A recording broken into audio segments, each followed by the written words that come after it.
மேற்கு வங்கம் சென்ற குடியரசுத் தலைவர் திரௌபதி முர்முவை அந்த மாநிலத்தின் முதலமைச்சரோ அமைச்சர்களோ வரவேற்காமல் இருந்ததற்கு மத்திய இணையமைச்சர் எல் முருகன் கண்டனம் தெரிவித்துள்ளார்.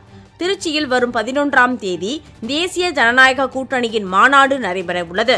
இதில் பிரதமர் நரேந்திர மோடி மற்றும் எடப்பாடி பழனிசாமி உள்ளிட்ட கூட்டணி கட்சிகளின் தலைவர்கள் பங்கேற்கின்றனர்.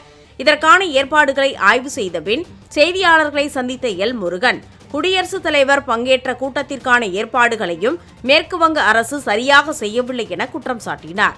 அது ஜனாதிபதி அவர்கள் வரும்பொழுது முதலமைச்சர் அவர்கள் போய் வரவேற்கணும், வரவேற்கல.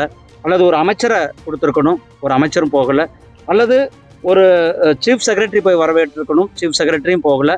இது அதை விட அவர்களுக்கு அந்த போய் மாநில புரோட்டோகால் கொடுக்காத ஒன்றும்.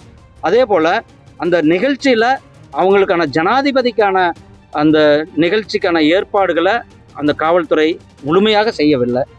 மிகவும் வன்மையாக கண்டிக்கத்தக்கது. ஜனாதிபதி என்பவர், அதுவும் குறிப்பாக அவங்க ஒரு மிகவும் பின்தங்கிய சமுதாயத்தை சார்ந்த பழங்குடியின இனத்தை சார்ந்தவர்.